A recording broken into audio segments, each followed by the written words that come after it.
passenger and then not as much agriculture, because they were more people like, you know, somebody like Elaine already. This was the city, so there's mainly people.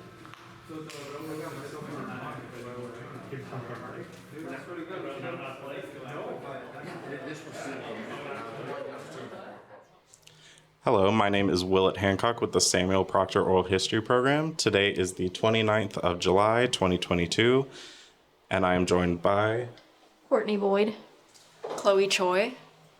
and our interview guest. Could you please say your first and last name and spell it for the record? You Into can just here. speak. Yep. Oh, okay. Jennifer Hadlock, Jennifer, Hadlock, HAD as in David, LOCK. Perfect, thank you. So, when and where were you born? 1971, September 25th, in San Diego, California. Wow. Were you born, I assume, in a hospital?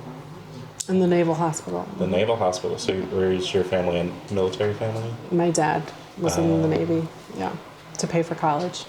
Wow. All right. What were your parents' names?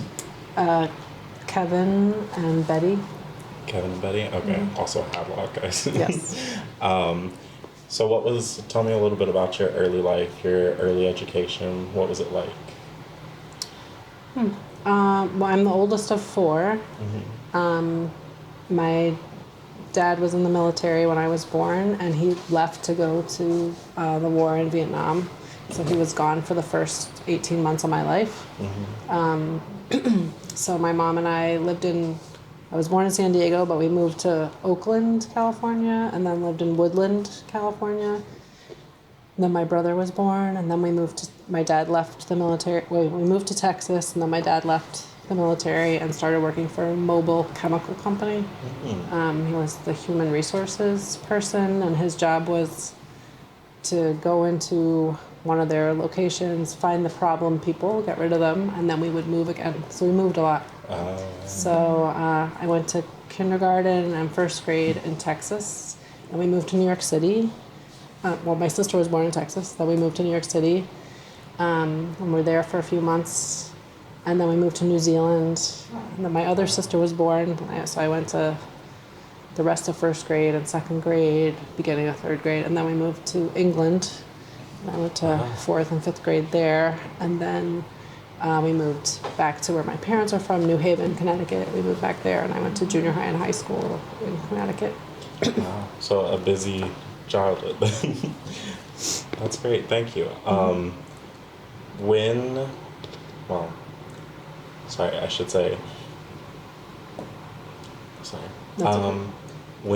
did you get your start with civic activism, I suppose? So, my parents were both raised Catholic, so they raised us Catholic. So we would do volunteer things with church, but I was also a Girl Scout. My mom was a Brownie leader before I was old enough to be a Brownie. I was a Girl Guide in England, and I think Girl Scouts really, I sold cookies door to door. I say that's how I learned door knocking. I did social justice stuff in high school. A very important memory I have is watching civil rights black and white footage on TV. And something that really struck me was black people being hosed with the fire hoses. That really sticks in my memory. I don't exactly know where we were living when I saw that. I was probably 10. And then my sister still tells a story. My first organizing was at the bus stop in Connecticut. So I was in 6th grade, and there was like 15 kids at this bus stop, and one of my sisters and my brother and I were there, and 2 of our neighbors, and then 2 boys who were my age were saying, "Raise your hand if you don't like Michael Russo." That was this other kid. And I said, "Do not raise your hands." So we won. The not raising our hands won. because of that. And my sister still tells that story. Like it was meaningful and powerful to her, which struck me. And it meant something to me. I remember that too, like the power of that. So, I don't know if that answers the question. That does answer the question, actually. So, how involved would you say you were during high school with organizing both in your high school and outside in the community? I was pretty active. I was a nerd and I got bullied a lot. Kids threw food at us. I got called a lot of names. So I'd say I was the leader of the outcast kids. Gotcha. Yeah. Okay. What was your college experience like? I went to Washington University in St. Louis. It was my first time living in the Midwest. And I did a lot of activism. I would go to class, and I would take the tests. I did not do much of the reading. And I did okay in school, but most of my time was taken up with campus activities. I came out in college, and it was not okay to be out at that time. Yeah. They had the gay student group met in secret, like it was a secret location. Wow. But there was a lesbian bar there, and I did have my first girlfriend. And I also was sexually assaulted in college, and so did a lot of activism about sexual assault.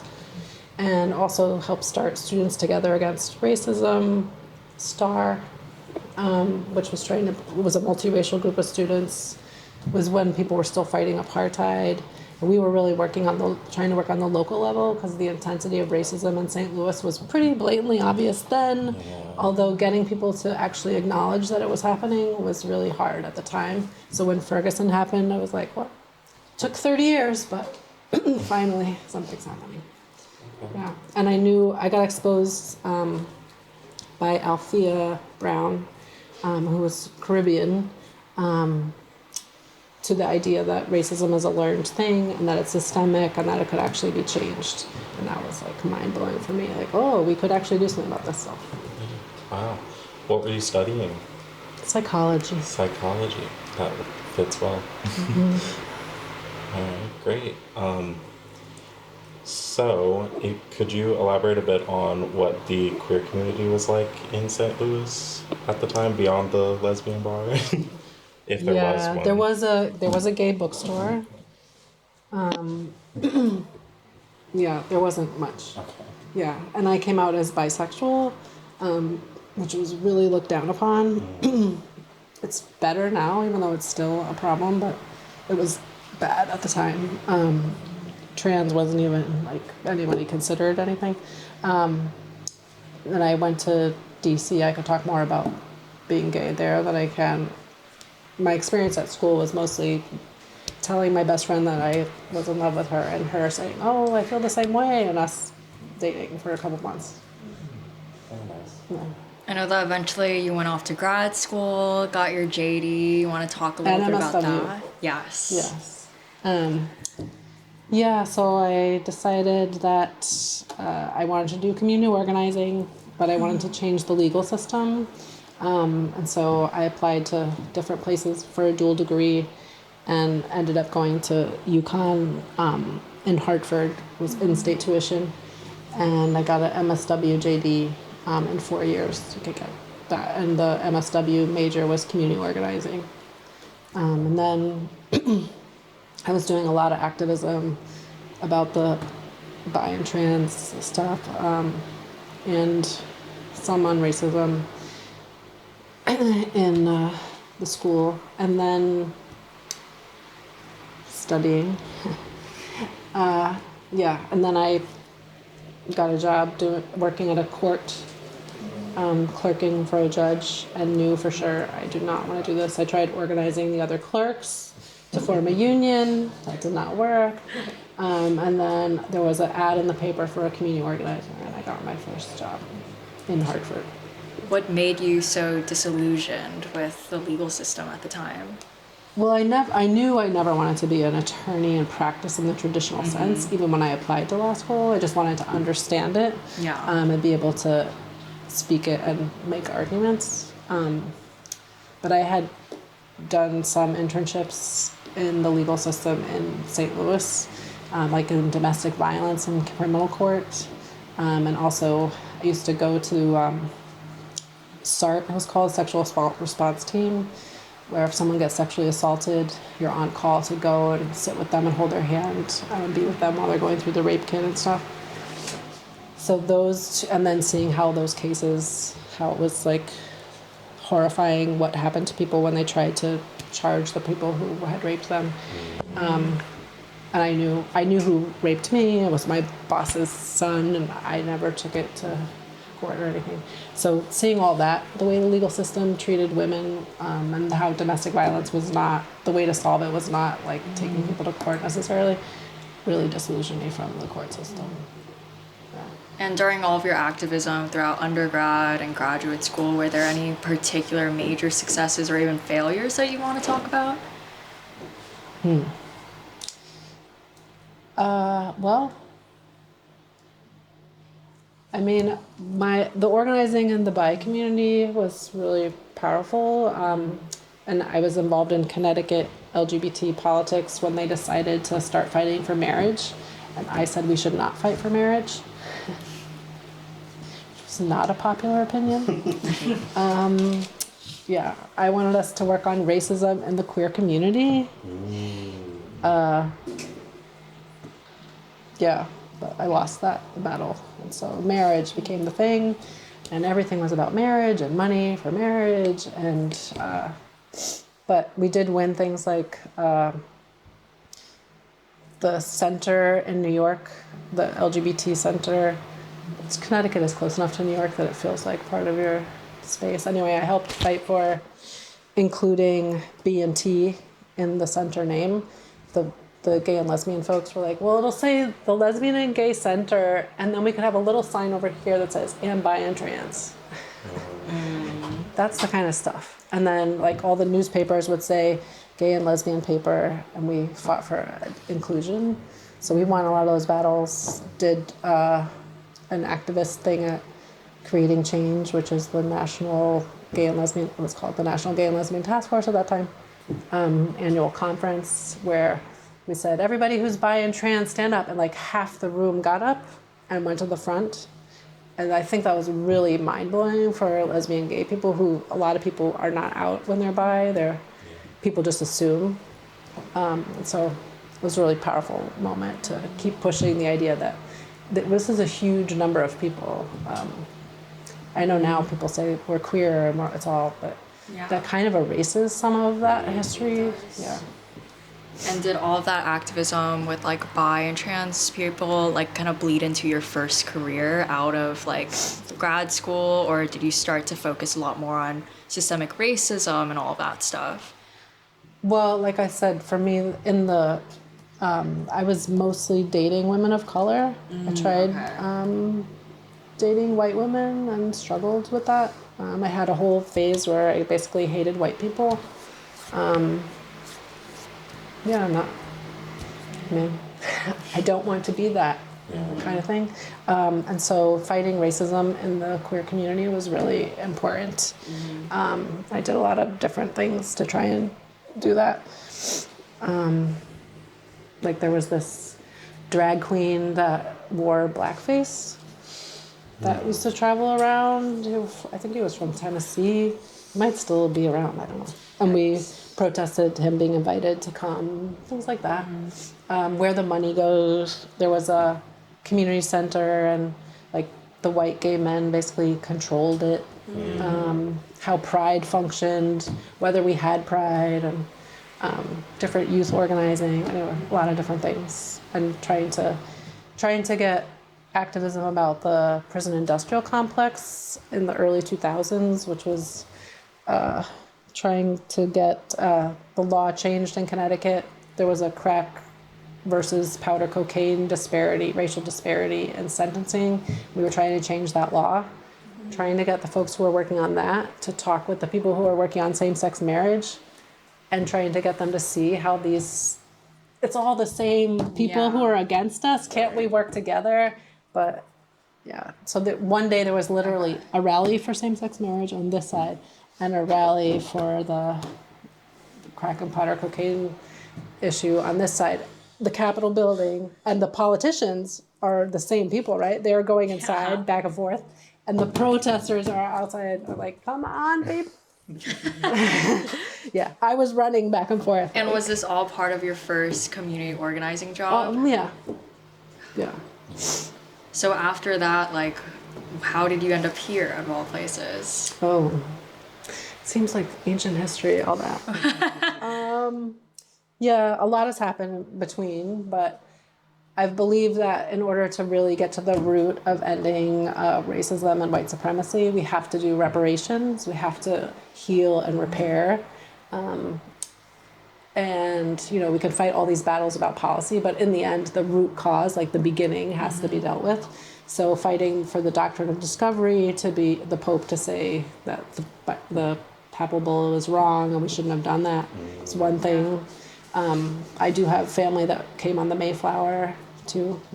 So there's that aspect of things. But I also have been fighting for HR 40, the bill in Congress to get passed to actually have the federal government say that it was wrong to have people enslaved and that we have to pay a debt, and to study at least how would we do that, what would happen, kind of like what we were talking about earlier. If we just gave the land back to Mr. Quinney, what would he do with it now? What would that mean? So that's not really repair. What would repair mean is, I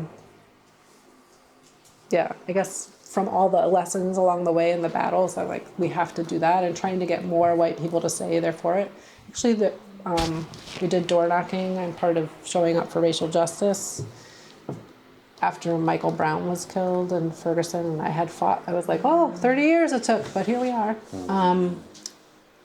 I quit my job in New York and joined Showing Up for Racial Justice and started organizing white people, and then was kind of like, how do we get more people to believe in reparations? We did door knocking in Queens in a very white neighborhood, and the weird part was I thought the white people wouldn't be for it. They thought their neighbors wouldn't be for it, but we were all for it. So it's in our own heads, this thing, like I said about how I basically didn't want to be with other white people for a while. Yeah, that's a real serious problem for anti-racist white people going through that phase of things. So I'm here because I wanted to do something tangible about reparations. So we're raising money from people and giving that to the Elaine Legacy Center. But one of the things the center said they needed was a northern white lawyer to come and go into the courthouse and dig into the records. And I was waiting for someone else to do that and volunteer, and then COVID happened. I didn't have a job right now. I was like, I actually could go if you have a place for me to stay for free. So I'm volunteering and staying at Mary's house and walking to the courthouse every day. Wow. That's awesome. Yeah, so that's how I'm here. Can you share, this is Courtney Boyd, can you share a little bit about how your dual degrees that you have, how have they you've been able to use them, how have they tied into the work that you do? You have touched on a little bit, but I'm sure if you could share more about it. Yeah, I don't usually tell people about them, honestly. But Mary introduces me as the New York lawyer, which is a common thing. And for me, I also have an MSW. I don't want that to get erased. But the MSW mostly has been helpful in that I can do field supervision. So a few times I've been with organizations who a student has come and done a field placement, and I've been their supervisor. And I can do that because I have an MSW. I have considered taking, there's a license test that you could take but I never did counseling. When I first went into psychology, I thought maybe I'll do child psychology and work with young people. I don't know, but I just was a substitute teacher, so definitely the social work skills and training came into play because the needs were so extreme for social workers to be like with each of the students. And the law degree comes in handy a lot. Sometimes I just pull it out and I'm like, well, I am an attorney actually. If you talk to an attorney, well, I am an attorney. So I say that and they're like, oh, that makes the conversation change. Sometimes good and sometimes not. And I also feel comfortable like writing a bill to say we want to end the work experience program. I told this story in the car, but the organizing I did in New York City was about the welfare public assistance program. Giuliani made it so that anyone who received public assistance had to do work in order to receive the assistance.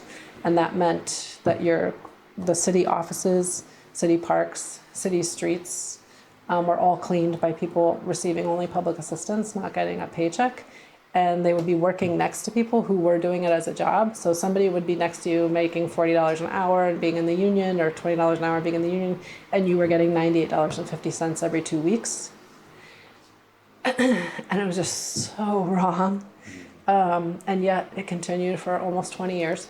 But we won ending that, and we wrote a bill, which I wrote because I felt like, oh, we can write this. And people who weren't attorneys were like, that's all it is? I'm like, yeah, that's all it is. But I feel more able to do it, or it gives me a certain something. And then definitely going into the courthouse, I can read it. Do I like reading legalese? No. Yeah, but that's some of the stuff. While you're getting those records from the courthouse, have you faced any like opposition from the people managing those records? So not really. But so what happened, I guess I can tell this story. The woman who was in charge of the circuit court clerk, I don't know if I should tell this. Can you pause? I'm curious if you could speak. Oh.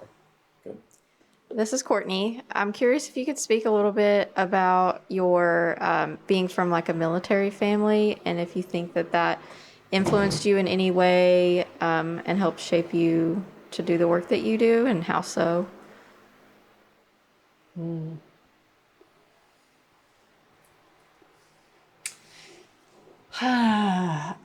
So my dad was in the Navy. My mother's father was a very proud Marine who fought in World War II. He was German ancestry, but was on the U.S. side, and Semper Fi. He was very proud. My other grandfather fought in the war. Their fathers fought in the previous war. Their fathers fought in the previous war. My family's fought in the Revolutionary War, before the Revolutionary War, in the Civil War, in the War of 1812.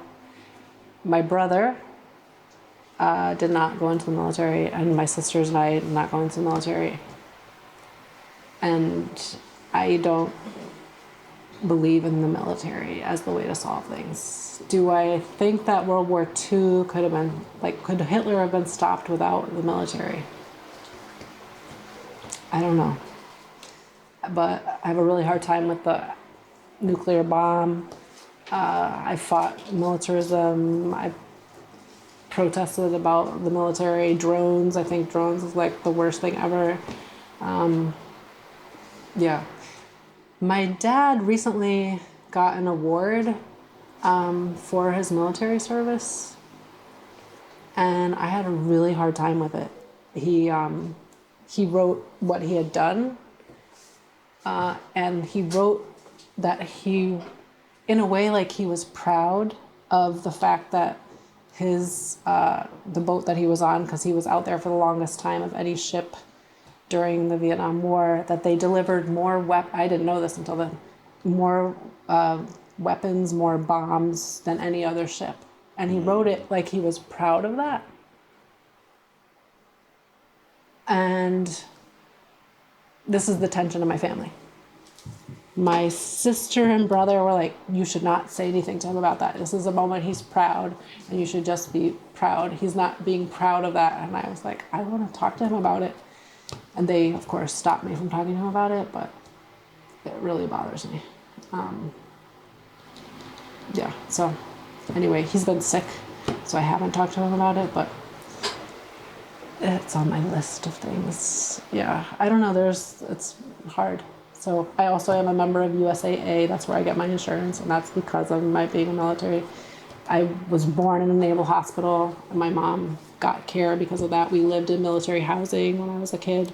So and the way my dad paid for college was being in the military. Do I think anyone should have to pay for college that way? No. Does that answer the question? Yeah. Sure. So if I have the timeline right, you would have grown up, I would feel remiss without mentioning this, you would have grown up during the AIDS crisis. Can you speak to any experiences you had with that? Anyone you knew who was affected? In the 80s? No. I came out in 1992. And before that, I hadn't really, I mean, yes, it was there. Yes, it was scary. But then once I was out, I was dating women. There definitely was, as a bisexual person, that was part of the biphobia of lesbians, was about bisexual women, bringing AIDS to the lesbian community. Definitely there was pressure to use dental dams. Now I have friends who are HIV positive and are living and live with that, and they still don't tell people that they're HIV positive. There's still stigma today. I mean, I went to the AIDS quilt. I know, thinking about it, I do know quite a few people. But yeah, and I've done some like ACT UP type activism and stuff. Definitely, yeah. I don't know. Great. When were you involved with ACT UP? If you remember. I mean, when I came out in the 90s, yeah. And then more recently, they kind of revived themselves in New York. So some of that, yeah. There were protests about the St. Patrick's Day parade. I'm Irish, so about the lack of involvement of the LGBT organization in the St. Patrick's Day parade in New York, which goes back to like the 1700s. So I did protests about that too, and some of that was with ACT UP, participated in some of that. Those same people. Yeah. Great. And St. Vincent Hospital. Wait, somebody here was born in St. Vincent Hospital, which that's a huge spot in New York, where they actually treated people for the first time when people were shunned from other hospitals. And so protesting recently about that hospital getting shut down. Wow. So I think it's pretty easy to say that your activism as a bisexual person also fed into your activism for racial equality. How do you feel that the community has changed on its stances as far as racial equality goes? Do you think that things are better off now that it's more widespread, or do you think that whenever things were more intimate as a community, we were better off, or people were better off, I suppose? In the LGBT community? Yes, sorry. As far as like attitudes about race go.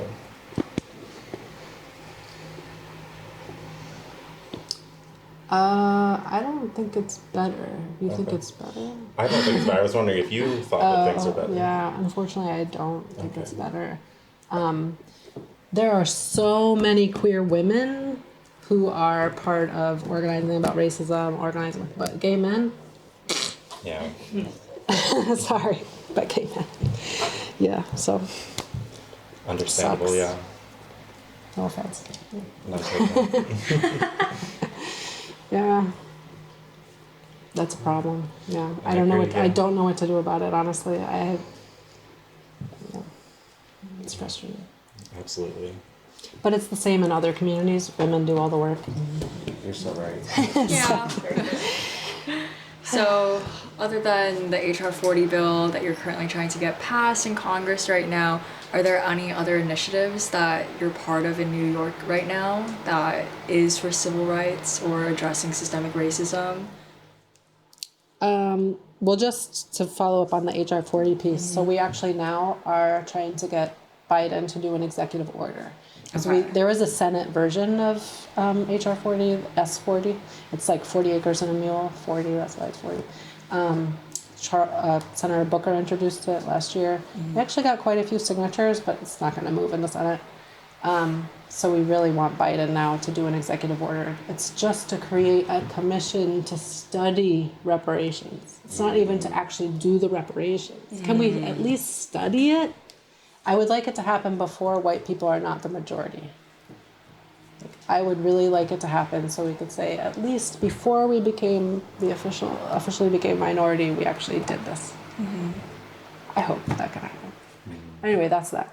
In New York City, yeah, there's lots of things. I'm organized with Showing Up for Racial Justice. I helped start the New York City chapter, and we're organizing about education. There's a huge battle right now. We have the second black mayor that New York City's ever had, but he cut the education budget. Still like, really? So we're fighting to get that money restored, fighting to end suspensions, and that's in the school system, fighting to make things integrated, and there's like, unfortunately, we have the CRT, the anti-CRT people in New York City. We have them.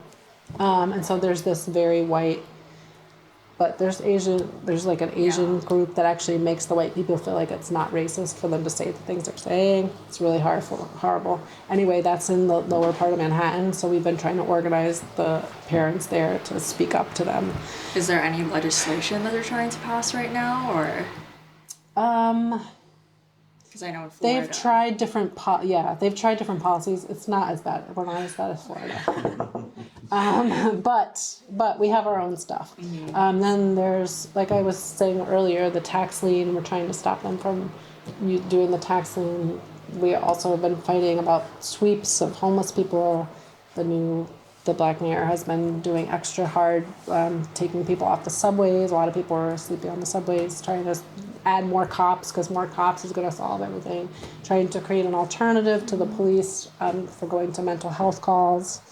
A lot of housing stuff, going to court to block evictions, those kind of things. It seems like you're doing so much. What is your role in all of this? Like, I guess your official role? My official role? Well, I'm a volunteer at Surge. Okay. And yeah, I'm in the housing, education, and those are the two groups I focus on mostly. But the mental health call thing, I feel strongly about, so sometimes I go to more of the protest than the detail work about that.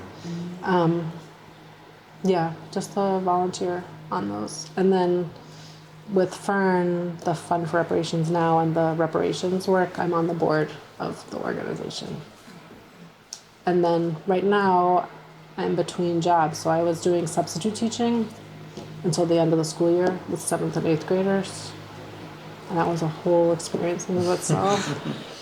And I felt, when I first went to do it, I was like, well, they're so desperate because there were so many people getting COVID, and I felt like, okay, now that I have all the vaccines, I could actually maybe help here. So I went, and then they asked me to stay and just be a floating sub in this one school. And then I was out to the students in 7th and 8th grade pretty quickly. They were asking me, because I was wearing my rainbow bracelet, and then I found all these gay students who were not getting the support they needed, and they were just so glad to have somebody who was talking about it, even though the school wasn't hostile to them, but the other students, the intensity of the homophobia still was just like, wow, it's 2022. But religion was the reason, and the other kids have been indoctrinated so much, and some of them were gay, and just like it was just so obvious, like the challenges. Do you feel like that kind of parallels with your own experiences of being raised Catholic? Yes. When I came out, my parents said, don't tell anyone, we're worried about your mental health. They've come a long way. Okay. My dad especially. My mom, she says the right things. That's my mom. They don't want other people to know. But still. They still introduce my girlfriend as, this is her friend. This is your roommate. 10 years. This is her friend. Kind of circling back to your presentation on reparations, what would reparations look like for at least the people of Elaine? I know that it might look differently for people from like urban areas. Yeah, well, the poverty is pretty intense in Elaine. So definitely economic development. I mean, when we asked the descendants last week, they talked a lot about businesses having a thriving community again. So it's not like it looks right now. The young people want a pool and they want their school back. So I think those things, which are much more community oriented, how to get people out of poverty. I mean, guaranteeing that people have housing so they're not with this fear of eviction, or even people who own homes here feel constantly threatened about. Have you noticed how many buildings are burned? Yeah. Yeah, what is that? So, and yeah, it's just like how to cease the harm. Like that's one of the things that has to happen for reparations is the harm has to stop.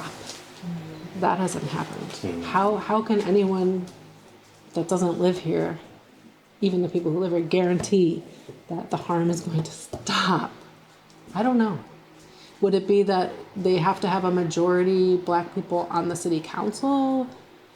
I don't know. Would it matter? Like, we have a black mayor right now in New York, and that actually, I don't know if it's better. I mean, if it's not worse, I think it's worse. Some people would disagree, but I don't know the answer, unfortunately, which is why we have to study it, and why,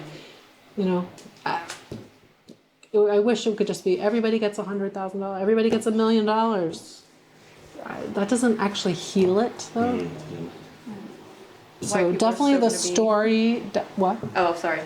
I was just saying white people are still going to be like fighting, and there'll be more anger. Yeah. When Yeah. Yeah. Can you imagine? I tried to imagine what would the reaction be if that happened, right? The 70 million people who voted for Trump, what would their reaction be? And those people are one thing. All the people who didn't vote for Trump, what would their reaction be? But then I'm like, but remember when you were door knocking and you thought no one was for it and they thought no one was for it. So you can't put these thoughts. More and more white people actually do believe in the idea of reparations, I think. We just have to be more vocal about it so that the others can be turned. Anyway, yeah. So I don't know the answer, what actually is repair. I wish I knew. But those are some of the ideas that came up last week. And I feel like they're pretty actual, tangible, doable things. Yeah. Someone said Walmart and McDonald's. I was horrified. But When you're in a food desert. the grocery store, right? Definitely the grocery store, yeah. I'm kind of curious about your experience trying to unionize the clerk's office that you worked at. So learning some about history of like labor history, it seems to me like a lot of historians kind of separate labor history from slavery and that period, and which seems terrible and like a bad idea for me. And so I'm kind of curious, like, learning about this massacre and how it, was kind of like spawned from a labor unionizing attempt and attempts at like building wealth and power. Can you just speak a little bit to have you been a part of other unions, or like anything you want to share about like how those things tie together, I guess? Sure. So everybody in my family is in a union, except me and my dad. And I just became a member of the union. Being a substitute teacher, you can actually join the union, the teachers union. And I got to vote against our current president of the teachers union. Yeah, I've tried to build a union network twice. Once at the clerk's office and once at a community organizing group. Failed both times. Helped support my girlfriend organize a union at Trader Joe's when she worked at Trader Joe's, and at her preschool. All failed. So I don't have positive experiences. And actually in the teachers union, the last week of school, they ended my substitute assignment. I think it's because I was so blatantly open, and then some of the students' families were not okay with someone being gay. I think that's why they, of course, couldn't say that. And the union really didn't do anything. So I don't have that positive of experiences. And my sister's in the nurses union, my mom was in the teachers union, my brother's in the firefighters union, my other sister's in the state employees union, and they all say, yeah, I pay my dues. My brother is active now in the firefighters union, and he talks about things he wants to change in the union.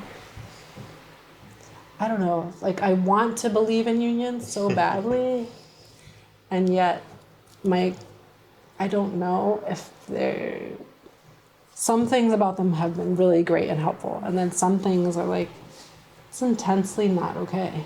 So when Trump was running against Hillary, I went to a protest in Long Island because Trump was coming to visit. I don't even know, maybe he was speaking there. And lots of unions came that officially were pro-Hillary, but one of the unions, which was mostly white men, I don't remember which one, they were chanting Trump, Trump, Trump, holding Hillary signs. Chanting Trump, Trump, Trump, walking down the street. So even when the union is supposedly doing the right thing, like, what are they really doing for their rank and file? How does the rank and file really feel? It's hard. It's organized. I think they've kind of skated along for a long time, and then unions can be really racist. So yeah, I'm taking the electrician's test next week or 2 weeks. And then part of what I want to do is get in the union and try. Maybe I shouldn't say that either. Yeah. Yeah. I would love to talk more if you have somewhere you're trying to organize. It's hard. It's hard. Yeah. The worker stuff is hard. I want to circle back. What was it like to come all the way from New York City to Elaine and to see what the city looks like and meet the people? The city. Or the town? No, it is. So when I'd been Zooming for 2 years and learning about Elaine and raising money for Elaine for 2 years before I could come physically because of COVID. Right. So the first time we came, I'd never been to Mississippi before. I had been to Little Rock when I was in college, but that was a long time ago. So I flew to Memphis, which I'd never been to before, and then drove through Mississippi to get to Helena. I was like, oh, this is the city of Helena. It seemed small. And then drove to Elaine, like through all the farm stuff. And the thing that struck me the most about Elaine was the welcome sign, and then the gas station, and then the chemical company, and then the granary thing, and then another gas station, and then the town. And the town was so decimated, and then seeing the stark line between the white side of town and the black side of town. And I felt like, this is a city? This is so tiny, 600 people. But now that I've been here for 3 weeks, I feel how, based on the surrounding area, this is the big city. This is like town. This is the place to come. And yet there's nothing here now, so... Not nothing here, but there's no businesses on the main street. Yeah, so you can't come here to go grocery shopping really. Although that people shop at the Dollar General. It does have food, although it's expensive, and people are poor. Yeah, that's why they have the food pantry here. It's just, but also knowing that some of the people with money here actually also have places in New York. And some of the farm subsidies that are based on the land from here, they're living in New York. That part that's why living in New York is like the belly of the beast. And here is like where everything came from, like the source. Extraction. Yeah, the raping, like the extraction, yeah. So it's been intense and really great. I'm glad I stayed for a long period of time. I think it took at least a week to just acclimate myself a little bit. Yeah. And until last week, that was when I realized, oh my God, the 600-person town feels like a big city. I'm really here. Yeah. What is it going to be like to go home? I don't know. Yeah. Yeah. Wow. Does seeing the center that we're in and the community and all the community options that they present give you hope for the future of the town? I want to, yeah. Yeah. Yeah. But one of my organizing victories in Hartford was winning a community center. And we had the community center for 5 years and then it folded. Mm-hmm. So, yeah. What will happen? Maybe I shouldn't say that either. Yeah. I worry, you know. That's fair. But I don't want to have those things in your head, you know. I want to just believe. It's like when you watch a movie and the music happens when all the work is going on, and then you just, oh, it's just happy. That's how I want to feel. Yeah. That's not reality, but ignorance is bliss. When you came to Elaine and now you're like completely acclimated to the area, do you feel the tension between the white folk, the rich landowners, and the black community here?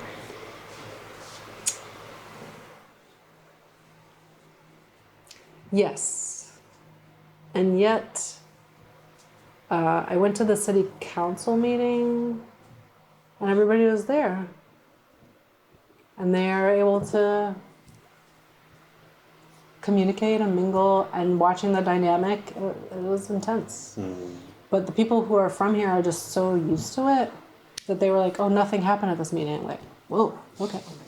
But also, when I go to a city council meeting in New York, I understand there's underlying tension, even though everyone is very nice, but you know what's more of the story. So it's not like it's that different.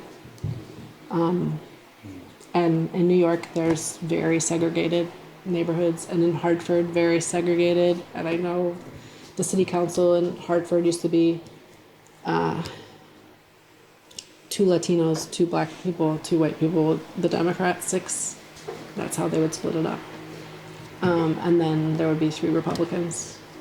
So it's not like, I can't say, oh, Elaine is so behind the times. It's the same, sadly.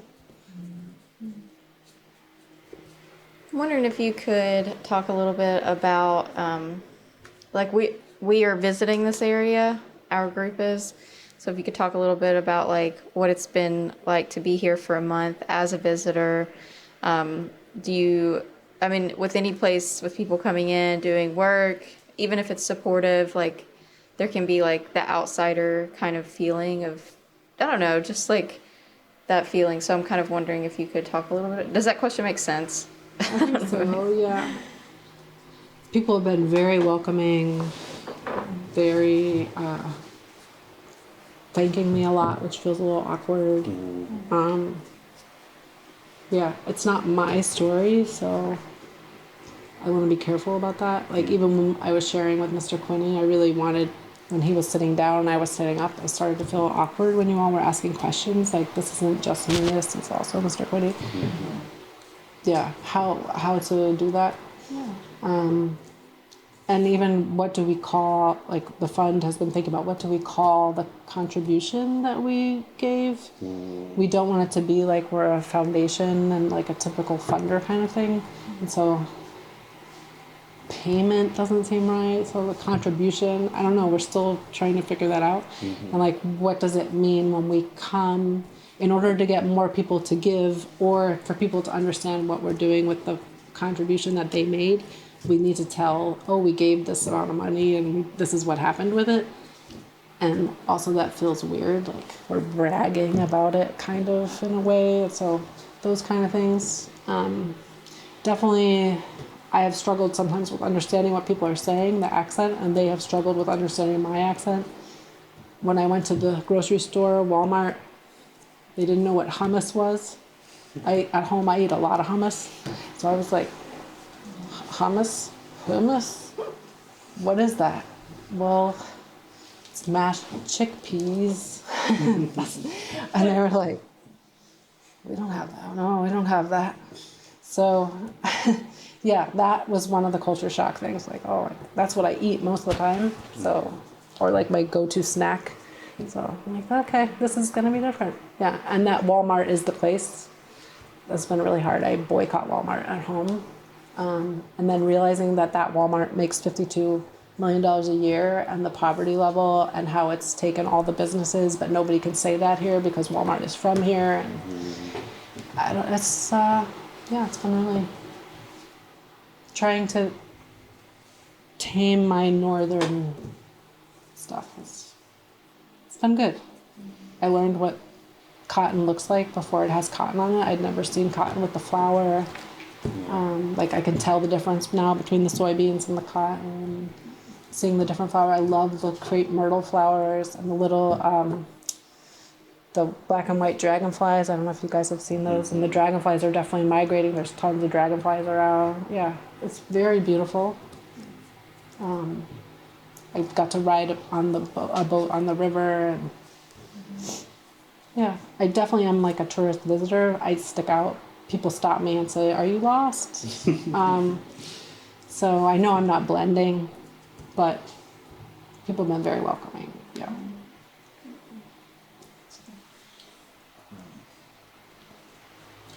So, sorry. I'm curious to know what role the community here plays in the decision-making process for the foundation you work on, the fund. If you could elaborate on that. Yeah, well, definitely the fund for reparations now would never have said, "Oh, let's give you money for a museum." Mm-hmm. That wasn't our idea at all. That was the community wanted a place to tell the story from the Black community's point of view. And so that is what the museum is for. Mm-hmm. Yeah, and they said how much money they needed. So we've been able to contribute $300,000, 150, and then another 150. And so hopefully the museum building will be completed by September 30th. That's the plan. It's hard to believe it sometimes when I drive by it, but yeah, so the community decided that. We didn't come up with that. And that was a group here that was assembled here. Mm-hmm. And then last week I presented what I've been finding in my research to a group of descendants, about 15 descendants, and they said, basically, I showed them similar to what I showed you guys today, and part of what was interesting to, or part of where, some of what I thought I should be doing is figuring out where what the white people did, how they stole the land. No. The people, the descendants want to know from the Black people's point of view. So focus on the Black people. That's basically the feedback. That's not how they said it, but that was the feedback I felt like. Look at Rasho, look at Ferguson, look at the families, what happened to them. Yeah, and really focus on that and not on like all the different ways that the white people could have stolen stuff. So trying to really be clear about that. So getting that feedback was helpful. And then next week I'll present again what I've gotten since and get a little more feedback. And I would have, in an imaginary world, I thought, oh, a month here, I'll find it all and be done. That is not going to be the case. So yeah, we'll have to see what the next steps are. But part of that will be based on like what the descendants think is the right thing to do. So always trying to keep them involved in making the decisions. And our other projects too, it's people in the community saying what they need and then us saying, okay, we can fund this amount. Yeah. What are some of the other projects, if you don't mind me asking? So the Chattahoochee Brick Company in Georgia, are you familiar? I am familiar with Chattahoochee. Okay. So the brick company is in Atlanta, and it was convict labor that produced the bricks, and those bricks went all over the place, and it was all based on people who were imprisoned making the bricks. So there's a place where the brick company was that was going to be developed into some kind of luxury condo and destroy this park where it used to actually be public housing that got knocked down, that people who lived in the public housing come back every year and celebrate there. So we've given contributions to that to help make it into something else to remember the Chattahoochee Brick Company and change the name of the park from an enslaver to somebody who actually fought back. So that's happening. That's great. And then Hamilton Hood Foundation also in Georgia is a black cemetery that a white church wouldn't let the people whose families were in the black cemetery go into the cemetery. Wow. And then it was getting like covered up, and then the power company was gonna plow through and build a line there. So we made the white church aware of the fact that this was a black cemetery, which the pastor knew, but apparently the rest of the congregation didn't know. At least that's what they're saying. And so now we've done paid for somebody to come in and prove that there were people buried where they're buried, and it's way more places that people were buried. So that's happening. And then there's a spot in Texas that has a similar story of another black cemetery that was going to be knocked down and something built there. And so we were able to give them money to say, no, this is a cemetery, and fight back against that. Yeah. Wow. Important work.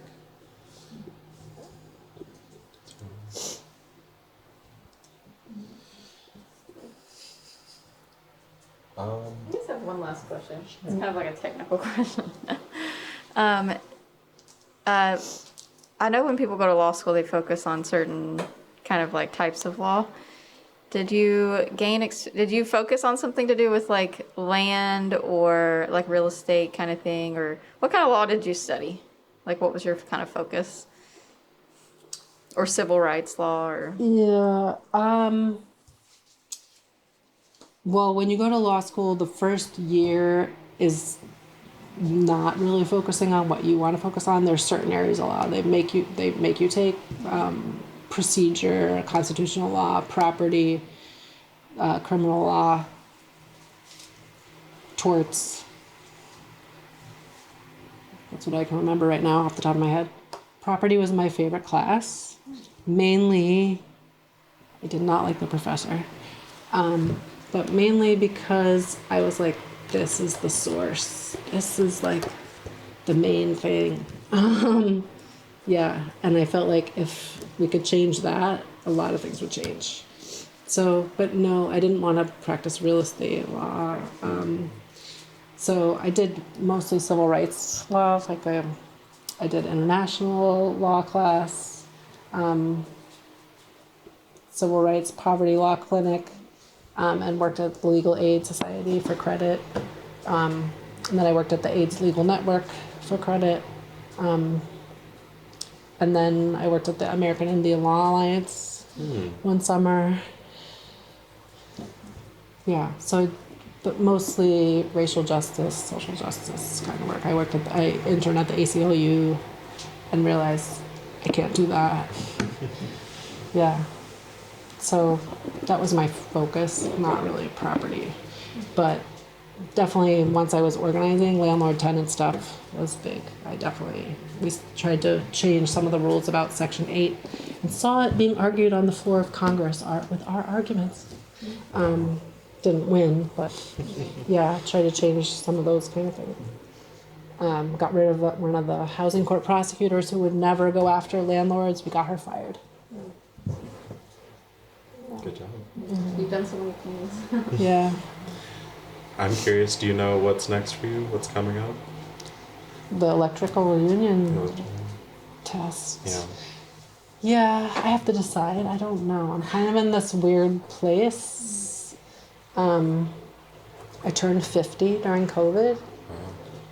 And I got very disillusioned about organizing. I was kind of burnt out and felt like I wanted to do something that was more hands-on. I could see change. And I have started a genealogy business because I really believe that people need to know their ancestry and where they come from. To not buy into the way that we have these fake, you're Asian, you're white, you're black. It's not real. So I don't know the answer to that question, but I'm taking the electrical tests and I'll decide. I don't know. Part of me wants to do the teaching thing, but I come from a long line of teachers. My mom was a teacher, my grandma was a teacher, my aunts were teachers. But they really kicked my butt. And the system is just so screwed up. So I don't know if I could do it. Yeah. That's fair. Any other questions? All right, I believe that brings it into our questions. Is there anything you want to add or clarify, or any closing comments? I don't think so. All right.